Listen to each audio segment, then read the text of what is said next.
আইনের কথা .com এবং রিডিং ক্লাব ট্রাস্ট আয়োজিত আজকের আলোচনার সভাপতি এবং আমাদের সামনে যারা উপস্থিত আছেন তাদের সকলকে গার্মেন্টস শ্রমিক সমিতির পক্ষ থেকে আন্তরিক ধন্যবাদ।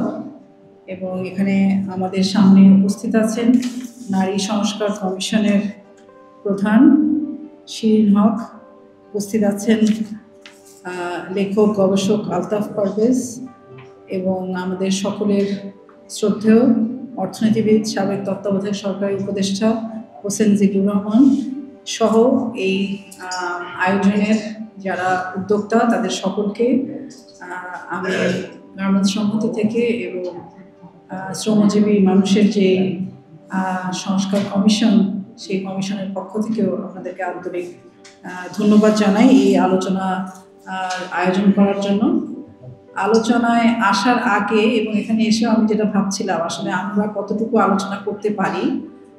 ছাত্র জীবন থেকেই সবসময় আমরা যে এই বিষয়টাকে গুরুত্ব দিতাম যে আমাদেরকে সমাজের যে কোনো পরিবর্তনের জন্য মাঠের লড়াই, আইনি লড়াই এবং সাংস্কৃতিক লড়াই, এই তিন ময়দানেই আমাদের লড়াই করা এবং প্রস্তুত হওয়া খুব জরুরি বিষয়। এবং ছাত্র জীবন থেকে আমরা এটা শিখেছিলাম যে সমাজকে বদলাতে হলে আমাদের সমাজের যে অধিকাংশ জনগোষ্ঠী শ্রমিক, কৃষক, মেহনতি মানুষ তাদের লড়াইয়ের সাথে যুক্ত হতে হবে। সেই যুক্ততা চিন্তা এবং চর্চা দুইয়ের মধ্যকার যে যুক্ততা সেটাই খুব জরুরি। কিন্তু গতকাল পর্যন্ত আমি নিজে অনেক কাজের মধ্যে ব্যস্ত ছিলাম যেগুলো অনেকটাই মাঠের লড়াই, এবং আমাদের এই চিন্তা চর্চার সমন্বয়ের জন্য আমরা আসলে সবসময় উন্মুখ হয়ে থাকি যে তরুণ, মধ্যবিত্ত, শিক্ষিত জনগোষ্ঠীর মধ্যে যে ছাত্ররা আছে তারা একটা অগ্রণী ভূমিকা রাখবেন। কিন্তু গত 15 বছরে যে ফ্যাসিবাদী দুঃশাসনের মধ্য দিয়ে আমরা পার হয়েছি সেই সময়ের মধ্যে আমরা দেখেছি রাজনীতির প্রতি তরুণ সমাজের অনীহা বা সংশয় বা ভীতি, যে কারণে আমরা আমাদের অভিজ্ঞতার মধ্যে যেটা ছিল যে শ্রমিক শ্রেণীর যে লড়াই সেই লড়াইয়ের মধ্যে যে কোনো রাজনৈতিক, বিশেষ করে জনগণের পক্ষের প্রগতিশীল ধারার রাজনীতির সবচেয়ে শ্রেষ্ঠ কর্মীরা শ্রমিকদের মধ্যে কাজ করেন। কিন্তু গত 15 বছরের অভিজ্ঞতায় আমার মনে হয় শুধু শ্রমিকদের মধ্যে নয়, রাজনৈতিক অঙ্গনে আমরা সেই তরুণদের একটা ঘাটতি দেখেছিলাম, যে ঘাটতির পূরণ আবার 24শে জুলাইয়ের যে গণঅভ্যুত্থান সেই গণঅভ্যুত্থানের মধ্য দিয়ে আমরা আবার তরুণদেরকে পেয়েছি। যেই আকাঙ্ক্ষা নিয়ে আমরা শ্রম সংস্কার কমিশনের মধ্যেও কাজ করেছি।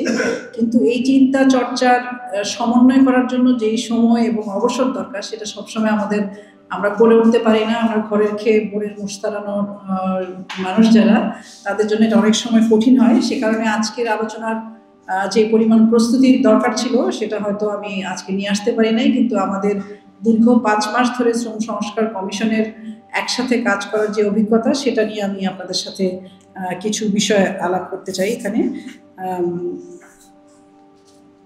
শ্রম সংস্কার কমিশন আপনারা জানেন যে গণঅভ্যুত্থানের ঠিক 3 মাসের দিকে এই কমিশন গঠিত হয়। এবং সেই সময় আমরা দেখেছি গণঅভ্যুত্থানের মধ্য দিয়ে যে হাজারো জনতা, শ্রমিক, শিক্ষার্থী, নারী, শিশু প্রাণ হারিয়েছে। তাদের প্রাণ হারানো এবং গণঅভ্যুত্থানের যে অর্জন সেই অর্জনের জায়গা থেকে সেই অর্জনকে ধরে রাখার জন্যই জনগণের মধ্যে একটা ব্যাপক আকাঙ্ক্ষা তৈরি হয়েছিল নতুন বাংলাদেশকে নিয়ে। যেই বাংলাদেশের সকল জনগণ, শ্রমিক, কৃষক, মেহনতি, নারী, পুরুষ, সকল জাতি, ধর্মের, বর্ণের সকলের জন্য একটা নতুন মর্যাদার সমাজ প্রতিষ্ঠা হবে। সেই আকাঙ্ক্ষা থেকেই শ্রমিক প্রশ্নটাও আমরা দেখেছি তখন অনেক বেশি আলোচিত হয়েছে। এবং তখন আপনারা জানেন যে গণঅভ্যুত্থান পরবর্তী সময়ে সারা দেশে একটা পর্যায় পর্যন্ত আইন শৃঙ্খলা বাহিনী ছিল না, সরকার গঠিত হয়েছে 8ই আগস্ট। এবং তার পরবর্তী সময়ে অন্য সকল শ্রেণী পেশার মধ্যেই আমরা দেখেছি যে প্রত্যেকের মধ্যে একটা ভয়মুক্ত বাংলাদেশে তাদের নিজেদের আকাঙ্ক্ষা ব্যক্ত করার একটা আগ্রহ, বিভিন্ন জায়গায় দাবি তৈরি হচ্ছিল। শ্রমিক অঙ্গনেও সেই দাবি তৈরি হয়েছে, শিক্ষাঙ্গনেও দাবি তৈরি হয়েছে। এবং এই দাবি উত্থাপিত হওয়াটাকেও আমরা মনে করেছি যে এটা অবশ্যই একটা ইতিবাচক দিক। বিশেষ করে পোশাক শ্রমিক অঞ্চলগুলোতে আমরা দেখেছি শ্রমিকরা কীভাবে আন্দোলন করেছেন, কেউ 10 দফা, 12 দফা, 20 দফা, এবং সেই দফাগুলোর ভিত্তিতে একটা 18 দফাও স্বাক্ষরিত হয়েছিল। এবং সেই সময় এই শ্রমজীবী জনগণের আকাঙ্ক্ষার বাস্তবায়নের জন্যই অন্তর্বর্তীকালীন সরকার 18 নভেম্বর শ্রম সংস্কার কমিশন গঠন করেন। সৈয়দ সুলতানুদ্দিন আহমেদ তার নেতৃত্বে আমরা এই কমিশনে কাজ করি। প্রথমে এই কমিশনের সদস্য সংখ্যা ছিল 10। এটার গঠন নিয়ে আমি একটু বলতে চাই, কারণ এটা থেকেও আমাদের কাজের ধরন সম্পর্কে একটু হয়তো ধারণা করা যাবে যে কেন 10 এবং 10 থেকে পরে কেন 19 হলো। প্রথমে আমাদের সৈয়দ সুলতানুদ্দিন আহমেদ সহ শ্রমিক আন্দোলনের সংগঠক, বিশ্ববিদ্যালয়ের শিক্ষক, গবেষক, সাংবাদিক এবং তরুণদের প্রতিনিধি সহই এই 10 জনের একটি কমিটি অন্তর্বর্তীকালীন সরকারের পক্ষ থেকে করা হয়। এবং পরবর্তীতে আমরা যেটা মুখোমুখি হই সেটা হচ্ছে যে যেহেতু এই কমিশনের নাম শ্রম সংস্কার কমিশন, আমাদের ধারণা ছিল এটা প্রথমে শ্রমিকের অধিকার সংস্কার কমিশন হবে হয়তো, কিন্তু শ্রম সংস্কার কমিশন যখন হয় তখন আমাদের দেশের যারা উদ্যোক্তা আছেন, যারা মালিক পক্ষ আছেন, তাদের তরফ থেকেও একটা আলাপ ওঠে যে এখানে আসলে যেহেতু শ্রম খাত নিয়ে আলোচনা এবং শ্রমিকের অধিকার প্রশ্নে এই কমিশন, সেই জায়গা থেকে এই কমিশনকে অবশ্যই মালিকদের পক্ষের যারা প্রতিনিধি আছেন তাদেরকেও একটা নির্দিষ্ট সংখ্যায় যুক্ত করতে হবে। এই নিয়ে দেন দরবার হয় এবং অবশেষে আমরাও এই বিষয়ে একমত হয়ে তারা যুক্ত হন। তাদের তরফ থেকেও একটা আগ্রহ ছিল, কারণ প্রথম দিকে আমরা শ্রমিক আন্দোলনের কর্মী হিসেবে এটা আমাদের মধ্যে এক ধরনের আমরা চাপ অনুভব করেছি বা এক ধরনের দোটানায়ও আমরা ছিলাম যে আমরা শ্রমিকের অধিকারের রক্ষার জন্য যে কমিশন করা হয়েছে, পরিষ্কার করে কমিশনের গেজেটে বলা ছিল শ্রমিকের অধিকার এবং মঙ্গল নিশ্চিতে এই কমিশন কাজ করবে। ফলে এমপ্লয়ার্স ফেডারেশনের নেতৃবৃন্দ যখন আমাদের সাথে যুক্ত হচ্ছেন তখন আমাদের কাজের অভিজ্ঞতাটা কি হবে সেটা নিয়ে আমরা কিছুটা উদ্বিগ্ন থাকলেও পরবর্তীতে আমাদের কাছে মনে হয়েছে এটা একটা নতুন অভিজ্ঞতা। কারণ আমরা যদি দিন শেষে বাংলাদেশের কথা চিন্তা করি এবং বাংলাদেশকে নিয়ে, বাংলাদেশের শ্রমজীবী মেহনতি মানুষকে নিয়ে এগিয়ে যাওয়ার কথা ভাবি, তাহলে আসলে এই খাতের শ্রমিক সহ উদ্যোক্তাদের যুক্ততাও হয়তো এই খাতের সুপারিশগুলো সুনির্দিষ্ট করতে এবং যেগুলো আসলেই আমরা প্রস্তাব করতে পারবো সেগুলোকে একত্রিত করা সম্ভব হবে। আর একটা দেশের অর্থনৈতিক অবস্থা যেমন থাকে, সেখানে যদি পুঁজিবাদী অর্থনীতি থাকে, সেই অর্থনীতির ধরনের সাথেই সঙ্গতিপূর্ণ হয় সেই দেশের শ্রমিকদের চেহারা কেমন হবে, মালিকদের চেহারা কেমন হবে, সেই সমস্ত কিছু বিবেচনায় রেখে আমাদের একটা নতুন অভিজ্ঞতা হয় শ্রমিক পক্ষের সংগঠক, বিশ্ববিদ্যালয়ের শিক্ষক, গবেষক এবং মালিক পক্ষের যারা আছেন তাদের সাথে একত্রিতভাবে এই শ্রম কমিশনে কাজ করা। এবং এটা আমাদের একদিকে শক্তির জায়গা ছিল, এটা বৈচিত্র্যের জায়গা ছিল, অনেক জায়গায় আমাদের চ্যালেঞ্জ হয়েছে। দীর্ঘ 5 মাস, শিরিনাপা এটা ভালো বুঝবে এখানে, যে দীর্ঘ 5 মাস আমরা একসাথে কাজ করেছি, যেটা খুব সহজ ছিল না।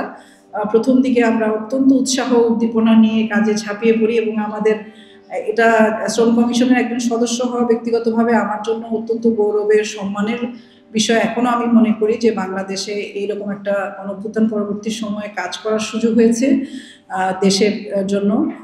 কিন্তু এই উদ্দীপনাটার মধ্যেও নানান রকম টানাপোড়েন, নানান রকম উথাল পাথাল পরিস্থিতি, নিজেদের বোঝাপড়া, নানান কিছু গেছে এবং এটা আশা হতাশা সবকিছুর ওঠানামা প্রবল আকারে ছিল।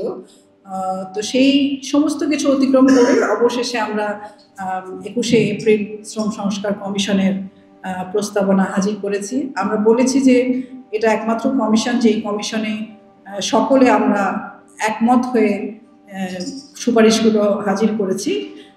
এখানে আরেকটা জিনিস আমি যুক্ত করতে চাই, আমরা যতটুকু একমত হয়েছি ততটুকুই আসলে আমরা সুপারিশ করতে পেরেছি। ফলে বাংলাদেশের বর্তমান সময়ে দাঁড়িয়ে আমরা যেটা মনে করি যে বাংলাদেশের গণতান্ত্রিক রূপান্তরের জন্য বাংলাদেশকে একটা নতুন বাংলাদেশ হিসেবে যদি আমরা পেতে চাই, সেই সমাজের পরিবর্তনের জন্য শ্রম খাত এবং শ্রমিকের অধিকার প্রশ্নের সংস্কারগুলো যদি আমরা যথাযথভাবে গুরুত্ব না দিই, কারণ এটার সাথে যুক্ত আছে নারী, পুরুষ, জাতিসত্তা, ধর্ম, বর্ণ, লিঙ্গ, সমস্ত জাতি গোষ্ঠীর যে সংমিলন এই শ্রম খাতে হয়েছে। ফলে শ্রম খাতের বিকাশ যথাযথভাবে না হলে দেশের গণতান্ত্রিক রূপান্তরও সম্ভব না।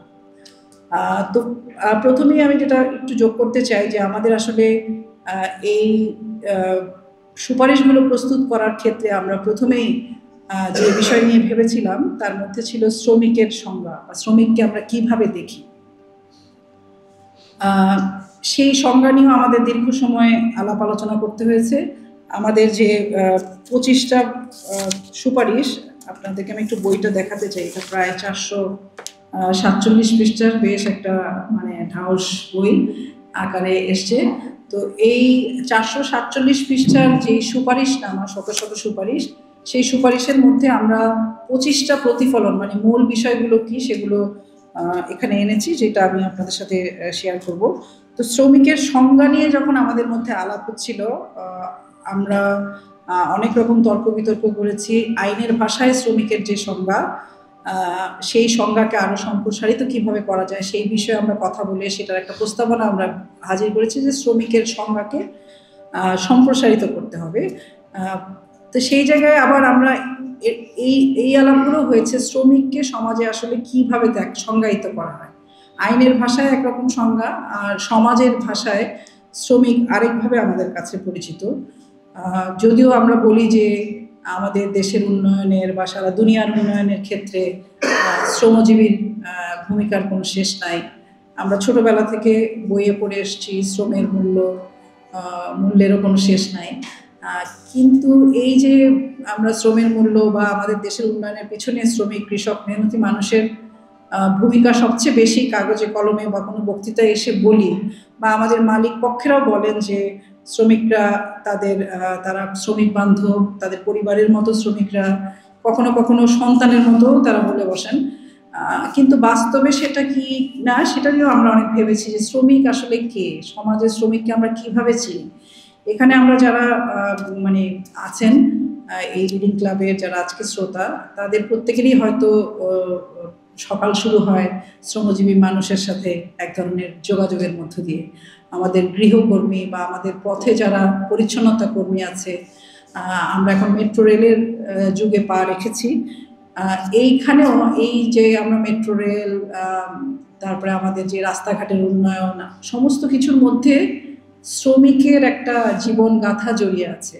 আমাদের এই উঁচু উঁচু দালান কোঠা সমস্ত কিছুর পেছনে শ্রমিকরা আছে। কিন্তু এই শ্রমিকদেরকে আমরা যেভাবে চিনি বলে আমার আন্দাজ, হয়তো আপনারা একমত হবেন, শ্রমিক মাত্রেই ছোট লোক, ইতর, অসভ্য, বর্বর, গেঁয়ো, নোংরা, এইরকম একটা পরিচয় কিন্তু আমরা আমাদের বা সংস্কৃতি মনা নয়, যথেষ্ট কালচার না, ছোট লোক, এই পরিচয়গুলো শ্রমিক মাত্রেই আমাদের মাথায় হয়তো চলে আসে। শ্রমিক মাত্রেই রাস্তার কোনায় বা কোথাও কোনো মূর্তি, কোনো ভাস্কর্য আমাদের চোখে আসে না। আমাদের ভাস্কর্যগুলো আমরা দেখি যে সেগুলো হচ্ছে বীর হিসাবে বা নেতা হিসাবে যারা ক্ষমতায় ছিলেন তাদের মূর্তি আমরা রাস্তার কোনায় কোনায় দেখি। কোনো শ্রমিক যে হয়তো মজুরি আন্দোলনে প্রাণ হারিয়েছে, গণঅভ্যুত্থানে প্রাণ হারিয়েছে, তাদের কোনো চিহ্ন আমরা আশেপাশে কোথাও দেখি না। এমনকি রানা প্লাজার যে হাজারো শ্রমিক প্রাণ হারিয়েছেন, সেখানেও কোনো স্মৃতি রক্ষা করার কোনো আয়োজন নাই। তা আমাদের কাছে যেটা মনে হয়েছে, বা আমার কাছে, ব্যক্তিদের কাছে, আমার অভিজ্ঞতা থেকেও আমার যেটা মনে হয় শ্রমিক আন্দোলনের কর্মী হিসাবে, যে শ্রমিককে ছোট বা হেয় প্রতিপন্ন আকারে যদি সমাজের সামনে, তরুণের সামনে প্রতিষ্ঠিত করা না যায়, তাহলে শ্রমিককে যে কম মজুরি দেওয়া, তাকে মর্যাদা না দেওয়া বা তাকে কথা বলার অধিকার কেড়ে নেওয়া, এই সমস্ত কিছুই সম্ভব হয় যদি শ্রমিককে সেই হেয় প্রতিপন্ন করা বা মর্যাদাহীন অবস্থার মধ্যে হাজির করা যায়। ইতিহাসে যদি আমরা ফিরে যাই, ইউরোপ আমেরিকায় যখন শিল্প বিপ্লব হচ্ছে, সেই সময় আমরা দেখেছি যে শ্রমিকদের পরিচয়ের ক্ষেত্রে ব্লু কলার জব এবং হোয়াইট কলার জব, এই দুই ভাগে বিভক্ত করে শ্রমিক হিসেবে পরিচিত হতো। ব্লু কালারের জব ছিল যারা গায়ে গতরে খাটতেন, এবং হোয়াইট কলার জবের যারা হচ্ছে মেধাভিত্তিক বা যারা শারীরিক শ্রম কম করেন তাদের পরিচয় ছিল। আমাদের দেশে আমরা 1971 সাল থেকে আজকের সময় পর্যন্ত যদি দেখি, সেইখানে 71 সালে যারা প্রাণ দিয়েছে, যারা লড়াই করেছে, তাদের বড় অংশ শ্রমিক, কৃষক, মেহনতি মানুষ। কিন্তু এই 54 বছরেও আসলে আমাদের দেশের শ্রমিকদের যে মর্যাদা, যান, জীবিকা বা জবানের যে অধিকার, সেই অধিকার অনিশ্চিত অবস্থার মধ্যে আছে। এবং যে যখন কোনো দেশে গণতন্ত্র থাকে না, ভোটাধিকার থাকে না, তখন সেই দেশে শ্রমিকদের অবস্থা যে ভয়াবহ হয় সেটা বলার অপেক্ষা রাখে না। ফলে কমিশন যখন গঠিত হয়, আমাদের মধ্যে একটা ব্যাপক আকাঙ্ক্ষা তৈরি হয় এবং আমরা মনে করি এটা একটা ইতিহাসের মাহেন্দ্রক্ষণ। এই মাহেন্দ্রক্ষণে এই সুপারিশ কেবল কাগজে বন্দি থাকবে না, এই সুপারিশ বাস্তবায়ন হবে। যখন আমরা কাজটা শুরু করি তখন এই আকাঙ্ক্ষা নিয়ে আমরা কিন্তু যারাই কমিশনের সদস্য ছিলেন বা যারা সদস্য ছিলেন না কিন্তু নানাভাবে কাজ করেছেন, অনেকেই আগ্রহ প্রকাশ করেছিলেন কাজ করবে এবং অনেক অনেক মানুষ যুক্ত ছিলেন এই কাজের সাথে, তাদের সবাইকে আমি মনে করতে চাই। এবং সকলের মধ্যে এই আকাঙ্ক্ষাটাই ছিল যে এই কমিশনের সুপারিশগুলো যদি আমরা পাকাপোক্তভাবে করতে পারি তাহলে হয়তো ইতিহাসের কিছুটা দায় মেটানোর সুযোগ হবে এবং ইতিহাস গণঅভ্যুত্থান আমাদেরকে যেই সুযোগ করে দিয়েছে সেই সুযোগের জায়গা থেকে আমরা হয়তো কিছু ভূমিকা রাখতে পারবো। তো সেই জায়গা থেকে শ্রম কমিশনের যাত্রা শুরু হয় এবং আমাদের যাত্রার ক্ষেত্রে আমরা কয়েকটা দিককে বিশেষ গুরুত্ব দিয়েছি, যেগুলো আপনারা হয়তো যারা কমিশনের রিপোর্টটা দেখেছেন 25টা পয়েন্টে আমরা সামগ্রিক যে সুপারিশ সেগুলোর প্রতিফলনের দিকটাকে আমরা সামনে এনেছি। বিশেষ করে আইনের দিকগুলো, কারণ বাংলাদেশে একটা বড় অংশ শ্রমিক আইনের আওতার বাইরে। 8 কোটি শ্রম জনগোষ্ঠীর মধ্যে প্রায় 85% আইনের আওতার বাইরে। গৃহকর্মী, পরিচ্ছন্নতা কর্মী, কৃষি শ্রমিক, মৎস্য শ্রমিক সহ কোটি কোটি শ্রমিক আসলে শ্রম আইনের আওতার বাইরে। ফলে আমাদের কাছে প্রথম যেটা খুব গুরুত্বপূর্ণ মনে হয়েছে সেটা হচ্ছে যে শ্রমিকদের স্বীকৃতির বিষয়, আইনি স্বীকৃতি। ধরা গেল যে গৃহকর্মীর আইনি স্বীকৃতি এসছে, এখন তাহলে সেই আইনি স্বীকৃতির পর তার বাকি বিষয়গুলো কিভাবে ফয়সালা হবে, তার মজুরি কিভাবে ফয়সালা হবে, তার 8 ঘন্টা কিভাবে ফয়সালা হবে, তার সংগঠন করার অধিকার কিভাবে ফয়সালা হবে, এই বিষয়গুলো হয়তো একটা প্রশ্ন হিসেবে থেকে যায়। কিন্তু আমরা মনে করেছি যে এই 8 কোটি শ্রমিকের স্বীকৃতি, প্রাথমিকভাবে স্বীকৃতি এবং পরবর্তীতে ধাপে ধাপে তাদের শ্রম ঘন্টা, সংগঠিত হবার অধিকার, এই জিনিসগুলো নিশ্চিত করা অত্যন্ত গুরুত্বপূর্ণ। এবং আইনি অধিকারের পাশাপাশি আমরা প্রাতিষ্ঠানিক যে দিকগুলো রয়েছে, ইতিমধ্যেই স্বীকৃত শ্রমিকদের জন্য শ্রম ও কর্মসংস্থান মন্ত্রণালয়ের অনেকগুলো অধিদপ্তর আছে, অনেকগুলো প্রতিষ্ঠান আছে যেগুলোর সাথে আসলে এই গণঅভ্যুত্থানের আগে অনেকগুলোর সাথে আমার নিজেরও ব্যক্তিগত পরিচয় ছিল না। শ্রমিক কল্যাণ কেন্দ্র রয়েছে, শ্রমিকদের প্রশিক্ষণ দেওয়ার জন্য ইনস্টিটিউট রয়েছে, কিন্তু সেই ইনস্টিটিউটগুলো বা সেই কল্যাণ কেন্দ্রগুলো অনেকটা বেশ পরিত্যক্ত মানে জায়গার মতো পড়ে আছে। শ্রমিক কল্যাণ কেন্দ্রগুলো দেখা যায় যে 60-এর দশকে তৈরি হয়েছিল, সেগুলো এখনও আমরা যদি তেজগাঁ এলাকাতে যাই দেখবো যে সেগুলো পড়ে আছে। সেগুলোকে যেভাবে কাজে লাগানো যেত সেটা লাগানো হয়নি। কলকারখানা অধিদপ্তর আছে যেখানে শ্রমিকদের কোনো রকম অভিযোগ নিষ্পত্তি করার ক্ষেত্রে কলকারখানা অধিদপ্তরের একটা গুরুত্বপূর্ণ ভূমিকা। এবং শ্রম অধিদপ্তর যেটা, সেখানেও শ্রমিকদের ইউনিয়ন রেজিস্ট্রেশন সহ আরও অনেক রকম দায়িত্ব এই প্রতিষ্ঠানগুলোর রয়েছে, যে প্রতিষ্ঠানগুলোকেও আমরা দেখেছি গত 15 বছরে শ্রম মন্ত্রণালয় বলি আর সরকার বলি, পুরো বিষয়টাই ছিল আসলে এটা একটা দলীয় সরকার, দলীয় প্রতিষ্ঠান। কোনো প্রতিষ্ঠানের সুযোগ সুবিধাই আসলে শ্রমিকরা পায়নি। ফলে সেই সুযোগ সুবিধার জায়গাগুলো কিভাবে সুনির্দিষ্ট করা যায়, কিভাবে বিস্তৃত করা যায়, সেইটার পরিধি কিভাবে বৃদ্ধি করা যায়, সেই বিষয়গুলো আমাদের মনোযোগের কেন্দ্রে ছিল। আমাদের মনোযোগের কেন্দ্রে ছিল সামাজিক সুরক্ষার বিষয়টা, সেটা কিভাবে নিশ্চিত করা যায়, নিরাপত্তার বিষয়, নারী শ্রমিকদের বিষয়।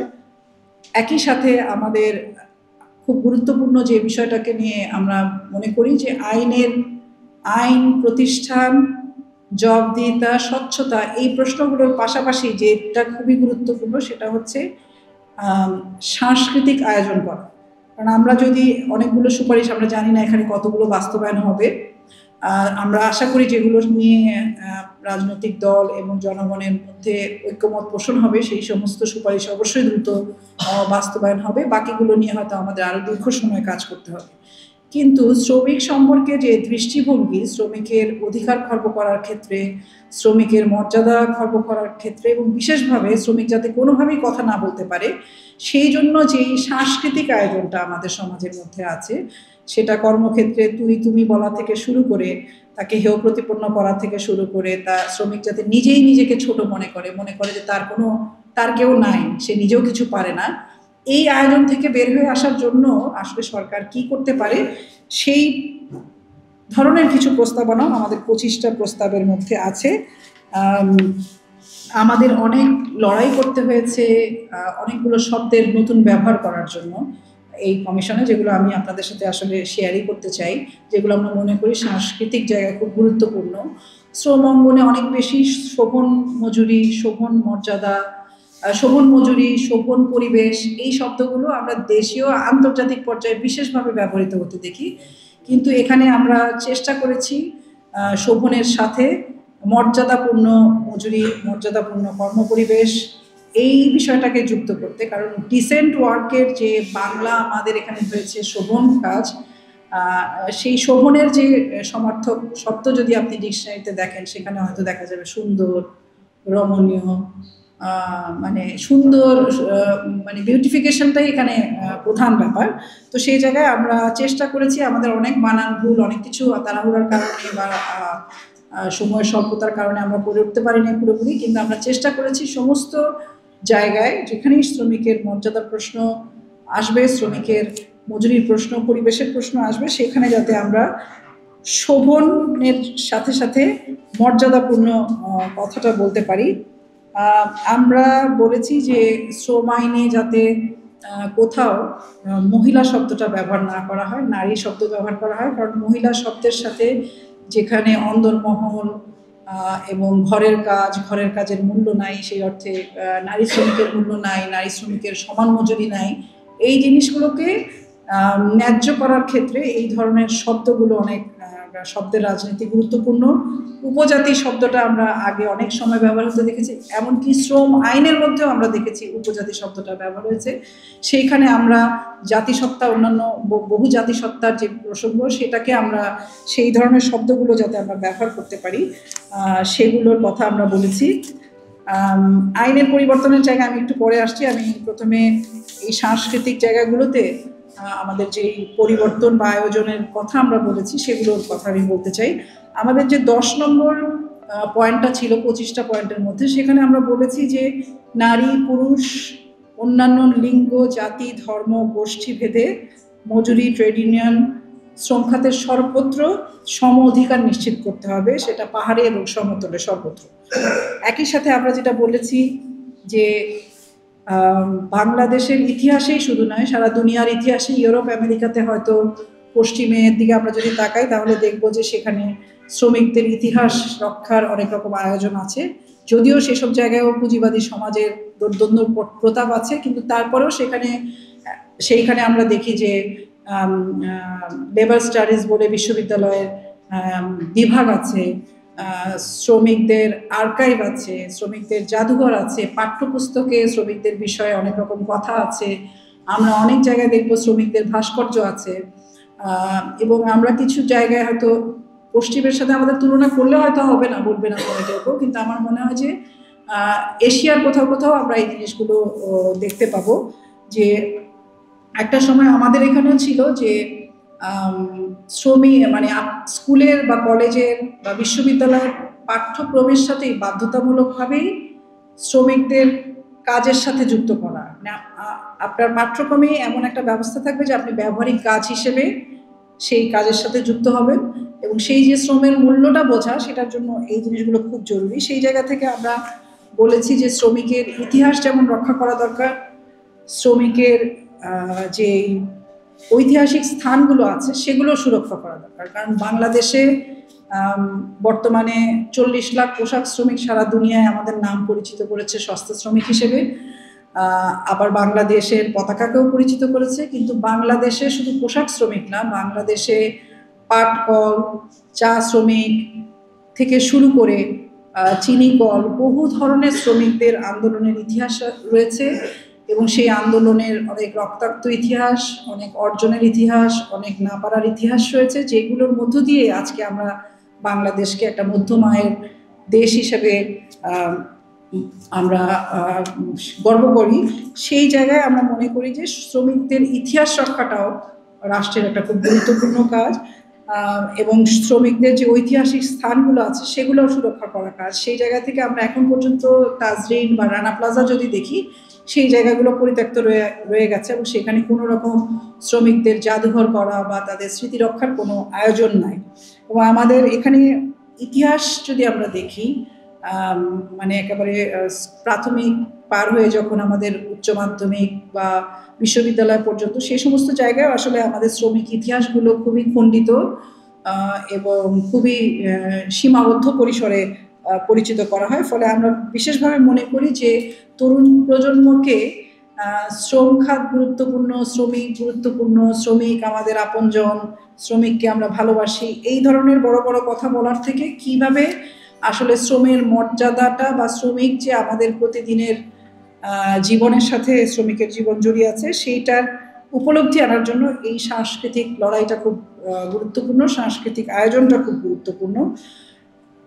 এই জায়গা থেকে আমরা এটা মনে করি, কারণ ঐতিহাসিকভাবে যদি আমরা দেখি যে আমরা বর্তমানে জুলাই পরবর্তীতে যে অবস্থানের মধ্যে আছি, সেখানে আমরা সবাই একটা ফ্যাসিবাদ বিরোধী চেতনার কথা বলি, কিন্তু ফ্যাসিবাদ কি আসলে কেবলমাত্র মানে ফ্যাসিবাদী যে শাসক তার পতনের মধ্য দিয়েই হয় কিনা, সেটাও আমাদের প্রত্যেকে নিজেকে প্রশ্ন করার আছে। কারণ এই ফ্যাসিবাদী শাসন বা একজন শাসকের পরিবর্তনের মধ্য দিয়েই আমাদের রক্ত মাংসে, আমাদের চিন্তায়, ওই ম্যাকলে যেটা চেয়েছিল যেরকম শিক্ষা হবে যেখানে রক্তে মাংসে ভারতীয় হলেও মনে চিন্তায় হবে ব্রিটিশ, সেই রকমভাবে আমরা ফ্যাসিবাদের বিরুদ্ধে একটা লড়াই সংগ্রামের মধ্য দিয়ে পতন হলেও ফ্যাসিবাদের যে সংস্কৃতি সেটার যে পরিবর্তন হয় নাই, সেটা কিন্তু বর্তমান সময়ে বাংলাদেশের রাজনৈতিক পরিস্থিতিতে আমরা নিশ্চয়ই টের পাচ্ছি। সেই পরিবর্তনের জন্য আসলে আমাদের লড়াইটা খুব গুরুত্বপূর্ণ। আমরা বিশেষভাবে কমিশনের ক্ষেত্রে আমাদের দুটো আলাপ ছিল যে আমরা আসলে কোন ধরনের প্রস্তাবগুলো আনবো। আমরা কি আইনি প্রস্তাব আনবো, মানে আইনি পরিবর্তনের জন্য বেশি বেশি করে প্রস্তাব আনবো, নাকি আইনের ধারা উপধারা বাদ দিয়ে শুধু প্রাতিষ্ঠানিক পরিবর্তনের কথাগুলো বেশি বলবো, আইনটাকে কি একটু কায়দা করে বলবো, মানে কিভাবে বলবো, কিভাবে উত্থাপন করবো, এগুলো নিয়ে অনেক আলাপ ছিল। এবং আমরা পরবর্তী সময় আমরা মনে করেছি যে আসলে আইনের বিষয়টা খুবই গুরুত্বপূর্ণ এই জায়গা থেকে যে বাংলাদেশে যদিও 85% শ্রমজীবী মানুষ আইনের আওতার বাইরে, কিন্তু বর্তমানে যে আইনটা আছে সেটাই কিন্তু ভবিষ্যতে কি আইন হবে সেটার একটা প্রতিফলন এই আইনের মধ্যে দেখা যায়। সেই কারণে এই আইনে পরিবর্তনগুলো আমরা মনে করেছি খুব গুরুত্বপূর্ণ, যার মধ্যে গণঅভ্যুত্থানের যেই আকাঙ্ক্ষা ছিল যে মত প্রকাশের স্বাধীনতা, যে গত 15 বছর ধরে আমরা কথা বলতে পারিনি, আমরা তরুণদেরকে গুমড়ে মরতে দেখেছি, দেশ ছাড়তে দেখেছি, সেই সময়ের মধ্যে এসে আমরা শ্রম কমিশনে আমরা মনে করেছি এই জবানের অধিকার নিশ্চিত করার ক্ষেত্রে আইনে কি কি পরিবর্তন আনা যায়। আপনারা জানেন যে বাংলাদেশে যে শ্রম আইন আছে সেই শ্রম আইনটা আমাদের কাছে সবার কাছে হয়তো একই রকম মনে হবে না।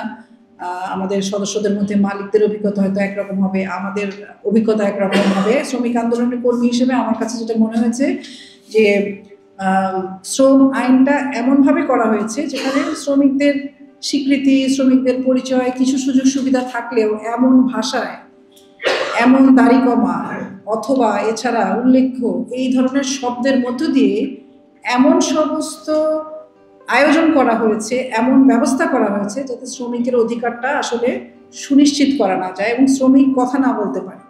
আপনারা জানেন যে বাংলাদেশের রাজনৈতিক দলগুলোকে রেজিস্ট্রেশন করতে হয় নির্বাচন করতে হলে, এইটা আগে ছিল না, এটা হালের আয়োজন। এবং এটাও করা হয়েছে আসলে যত বেশি মতামত, ভিন্ন মতগুলোকে দমন করা যায় সেটার জন্য। এবং শ্রমিকদের মধ্যে একই রকমভাবে শ্রম আইনে সংগঠন করা, ট্রেড ইউনিয়ন করা, সেটা রেজিস্ট্রেশন করা, সেটার যে শর্তগুলো আছে সেই শর্তগুলো এমনভাবে করা হয়েছে যে আপনি বাধ্য হবেন আপনি অসৎ পথে ইউনিয়ন করার জন্য, এবং আপনি করতেও পারবেন না। আসলে দিন শেষে আপনি কোনো ইউনিয়ন করতে পারবেন না যদি মালিক খুশি না থাকে, যদি সরকার খুশি না থাকে, যদি আপনার দিকে বিদেশি নজর ভালো মতো না থাকে তাহলে আপনি কোনো ইউনিয়ন করতে পারবেন না। কারণ আমাদের দেশে এখন পর্যন্ত ইউনিয়ন করার যে আইন আছে সেই আইনের মধ্যে আপনাকে কোনো প্রতিষ্ঠান বা প্রতিষ্ঠান পুঞ্জে সংখ্যা শতকরা হারের উপর ভিত্তি করে ইউনিয়নগুলো করতে হয়, এবং সেইখানে ধরেন একটা কারখানায় 20,000 শ্রমিক যদি থাকে তার 20%কে আপনাকে সদস্য করতে হবে, এবং সেই 20%-এর সভা করতে হবে 2টা করে। মানে সব অসম্ভব জিনিসকে এমনভাবে করা হয়েছে, সেগুলোর আরও খুঁটিনাটি আমি এখানে উল্লেখ করলাম না। তো সেই জায়গায় আমরা দেখেছি যে এমনভাবে শ্রম আইনটা করা আছে যাতে কোনোভাবেই মত প্রকাশের স্বাধীনতা, সংগঠন করার স্বাধীনতা সেগুলো না থাকে। 26 ধারা বলে একটা ধারা আছে যেটা নিয়ে আমরা আসলে 26 ধারার একটা অংশে আমরা কিছু পরিবর্তনের কথা বলতে পেরেছি, কিন্তু পুরোপুরি বাতিলের কথা বলতে পারিনি। 26 ধারার মধ্য দিয়ে যে কোনো সময় কোনো কারখানার মালিক শ্রমিককে বের করে দিতে পারে। যে কোনো সম্পর্ক মালিকরা বলেন, অনেকেই হয়তো বলবেন যে কেউ না চাইলে শ্রমিকও যেমন তার কারখানা ছাড়তে পারে, মালিকও কারখানা থেকে শ্রমিককে নাও রাখতে চাইতে পারে। কিন্তু যে ঘটনাটা ঘটে বেশিরভাগ ক্ষেত্রে শ্রমিক যাতে সংগঠিত হতে না পারে সেটার জন্যই শ্রমিকদের টার্মিনেশন করা হয়, এবং অন্যান্য জায়গায়ও যাতে সে কাজ না পায় দীর্ঘ সময় সেটার একটা আয়োজন করা হয়, এবং এই সমস্তটাই করা হয় আইনের মধ্য দিয়ে। তো সেই জায়গাগুলোতে আমরা বলেছি যে সংগঠন করার অধিকার যাতে শ্রমিকদের তৈরি হয়, এবং সেই জায়গায় আইনের পরিবর্তনগুলো করা সেটা আমাদের জন্য। আমরা একটা খুব গুরুত্বপূর্ণ প্রস্তাবনা হাজির করেছি, সেটা হচ্ছে জাতীয় ন্যূনতম মজুরি কমিশন করা, এবং সেই কমিশনের মধ্য দিয়ে জাতীয় মজুরি ঘোষণা করা। বাংলাদেশে যাতে এমন একটা মজুরি হয় যার নিচে কেউই পাবেন না, এরকম একটা মানদণ্ড ঠিক করা। এটা কিন্তু অন্যান্য দেশে থাকলেও আমাদের দেশ অনেক এগিয়ে গেছে বললেও আমাদের এই জাতীয় মজুরি, ন্যাশনাল মিনিমাম ওয়েজ এখনো প্রতিষ্ঠান পায় নাই। সেটার জন্য আমরা দাবি করেছি, আমরা সুপারিশ করেছি নিরাপদ কর্ম পরিবেশ যাতে তৈরি হয়। আপনারা রানা প্লাজা তাজরিনের ঘটনা জানেন, হাসেম প্লাজার ঘটনা জানেন, কত শ্রমিক প্রাণ হারিয়েছে। তো এই এখন পর্যন্ত সেখানে আসলে শ্রমিকদের ক্ষতিপূরণের মানদণ্ড সেই জিনিসগুলো সুনিশ্চিত নয়, সেগুলোকে সুনির্দিষ্ট করা। আমরা প্রায় শুনি যে কারখানা বা প্রতিষ্ঠানে আগুন লাগলে বা ভবন ধস হলে বা শ্রমিকদের বেতন না দেওয়া গেলে তখন অনেক সময় বলা হয় যে মানে তথ্য হারিয়ে গেছে। ফলে তথ্য ভান্ডার করার জন্য আমরা বলেছি, এবং তথ্য ভান্ডার যেন শ্রমিকের বিপদের কারণ না হয় সেটাও আমরা উল্লেখ করেছি। কারণ এখন পর্যন্ত যে সকল স্বীকৃত প্রতিষ্ঠান আছে, কারখানা আছে, বা যারা শ্রমিক সংগঠন করতে পারে তাদের যেই তথ্য অলরেডি মালিকদের কাছে থাকে, সেখানেও দেখা যায় যে তারা টার্মিনেট করলে এগুলো অন্য জায়গায় সার্কুলেট করে, ফলে শ্রমিকরা কাজ হারাতে বাধ্য।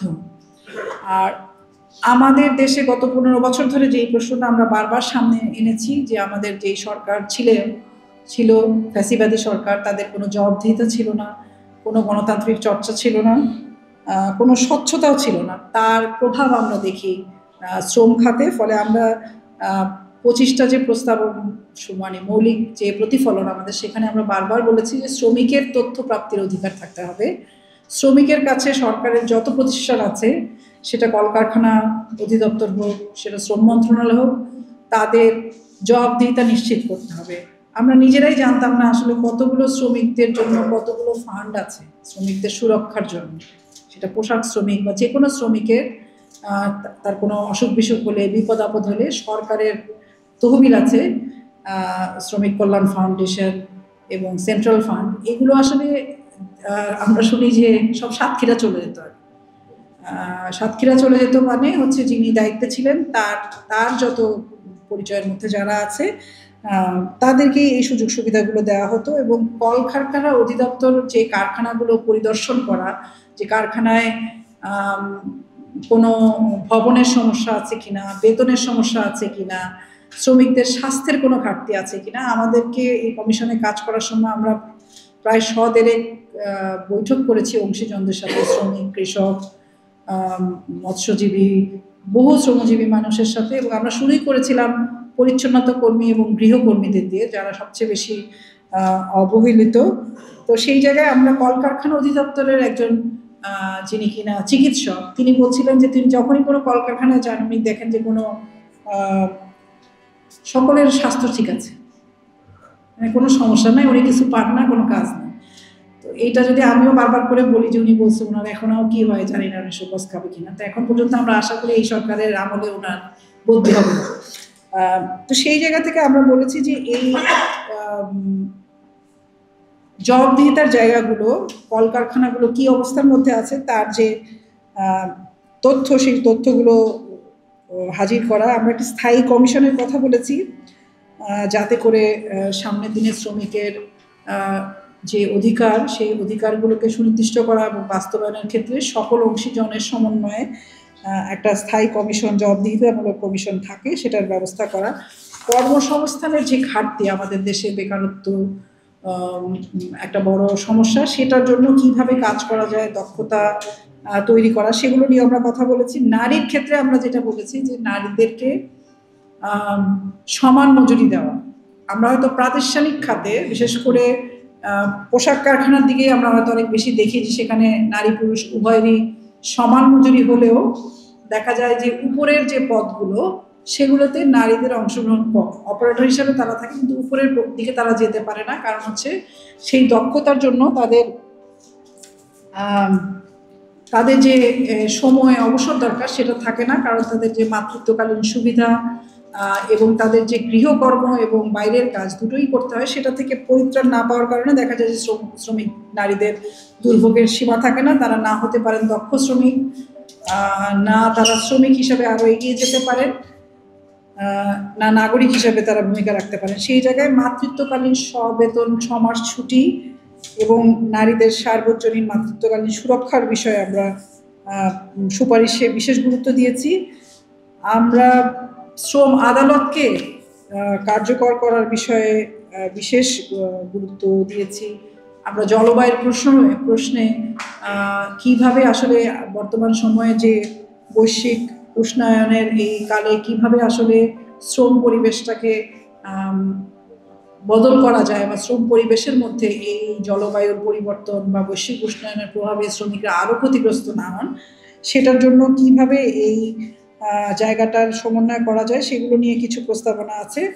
আর সবশেষে আমি যেটা বলবো, আমার সময় প্রায় শেষ হয়ে আসছে, যে আমাদের দেশে যখন আমরা অর্থনীতির প্রধান শক্তি হিসেবে চিহ্নিত করি যে শ্রমিকদের, তাদের মধ্যে পোশাক শ্রমিক এবং প্রবাসী শ্রমিক, যারা অভিবাসী শ্রমিক হিসেবেও পরিচিত, এই দুই খাতকে অনেক বেশি সামনে আনা হয়। কিন্তু এই অভিবাসী শ্রমিকদের অবস্থা পরিবর্তন করা, তাদের কর্মঘণ্টা, তাদের মজুরি, এই জিনিসগুলোর ক্ষেত্রেও দেখা যায় যে অনেক রকম অব্যবস্থাপনা রয়েছে, অনেক ধরনের অস্বচ্ছতা রয়েছে। প্রবাসী কল্যাণ মন্ত্রণালয়ের সাথে শ্রম মন্ত্রণালয়ের সমন্বয়ের ঘাটতি আছে, অথচ শ্রম মন্ত্রণালয়কেই আসলে এই প্রবাসী শ্রমিকদের বিষয়ে সব জায়গায় তাদেরকেই হয়তো কথা বলতে হয়। তো এই পুরো 8 কোটি জনগোষ্ঠীর যারা শ্রমজীবী মেহনতি মানুষ, তাদের যান জীবিকা এবং জবানের মর্যাদা যাতে প্রতিষ্ঠিত হয়, সেটার জন্য আমরা এই কমিশনের শ্রম সংস্কার কমিশনের পক্ষ থেকে শ্রম জগতের রূপান্তর রূপরেখা নামে প্রতিবেদন সরকারের কাছে দিয়েছি, এবং জনগণের কাছেও যাতে সেটা পৌঁছে যায় তার জন্য আমরা নানাভাবে চেষ্টা করছি, ওয়েবসাইটেও দেওয়া হয়েছে। আমরা আশা করি যে এই আলাপ আলোচনাগুলোর মধ্য দিয়ে বাংলাদেশের উন্নয়নের পেছনে বা উন্নয়নের সাথে, কেউ হয়তো বলবেন পেছনে, কেউ বলবেন সাথে, যেই মানুষরা রয়েছেন, যেই নাগরিকরা রয়েছেন, তাদের নাগরিক মর্যাদার জায়গাটা, কমিশনে যে প্রস্তাবনাগুলো রয়েছে সেগুলো আপনাদের মধ্য দিয়ে আরও অনেক বেশি প্রচারিত হবে। যতটুকু ঐক্য হবে সেই সুপারিশগুলো আমরা আশা করি দ্রুত বাস্তবায়ন হবে। বাংলাদেশে গণঅভ্যুত্থান পরবর্তী সময়ে ধীরে ধীরে অবস্থার পরিবর্তন হচ্ছে, নতুন মন নিচ্ছে, সামনে হয়তো নির্বাচনী ডামাডোল থাকবে। আমি চাই না যে সেসবের মাঝে আমাদের দেশের শ্রমজীবী মানুষের এই কমিশনের সুপারিশগুলো হারিয়ে যাক। আমি আবারও ধন্যবাদ জানাই আজকের আয়োজকদেরকে, যারা এই কমিশনের প্রস্তাবনাগুলো নিয়ে আজকে আলোচনা আয়োজন করেছেন। আমাদের সাথে আলতাফ ভাই আছে, আমি ধারণা করি যে আলতাফ ভাই অনেক ভালো করে এটা দেখে এসছেন এবং নিয়ে আরও যোগ করবেন। তো সবাইকে আবারও ধন্যবাদ এবং শুভেচ্ছা জানিয়ে আমি আমার বক্তব্য শেষ করছি। এবং আমি শেষ করার ক্ষেত্রে আমি স্মরণ করছি যারা গণঅভ্যুত্থানে প্রাণ হারিয়েছেন এবং শ্রমিক আন্দোলনে এই যাবৎ প্রাণ হারিয়েছেন তাদের সকলকে, তাদের উদ্দেশ্যে এই শ্রম কমিশনের প্রতিবেদন এবং আমাদের কাজ সকলকে ধন্যবাদ।